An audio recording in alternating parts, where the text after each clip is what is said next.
যেমনটা কি তোমাদের বলেছিলাম যে আমাদের পাশের বাড়ি একটা বিয়ে আছে, সেখানে আমাদের নেমন্তন্ন। তো আগের ভিডিওতে তোমাদের আমি মেয়েকে স্নান করানো পর্যন্ত দেখিয়েছিলাম, আর এখানে দেখো আমি সেজে গুজে রাত্রেবেলা বিয়ে বাড়িতে চলে এসেছি। তো ব্রাইডের বাড়িতে যেহেতু খুব একটা জায়গা নেই, তাই লজে বিয়ের ব্যবস্থা করা হয়েছিল। আমাদের বাড়ি থেকে লজটা অনেকটাই দূরে ছিল, তাই আমরা একটু সকাল সকাল রেডি হয়ে লজে এসে বসেছিলাম। তারপরে এখানে স্টার্টারে অনেকগুলো কাউন্টার করা হয়েছিল, পকোড়া, ফুচকা, কফি। তো প্রথমে ফুচকা খেয়ে নিয়েছি, তারপরে 1 কাপ কফি। এখন দেখো পকোড়া নিয়ে বসে পড়েছি। সবকিছু খুবই টেস্টি ছিল।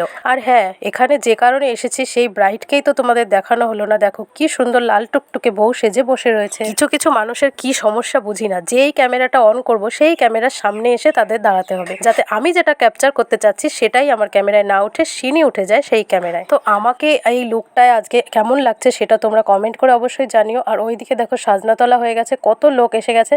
ওই দেখো ফুচকার কাউন্টারটাও একটু দেখে নিলে। আর এখানে আমরা চলে যাচ্ছিলাম খেতে, আর মেনুতে কি কি ছিল সেটা জানাবো পরের ভিডিওতে।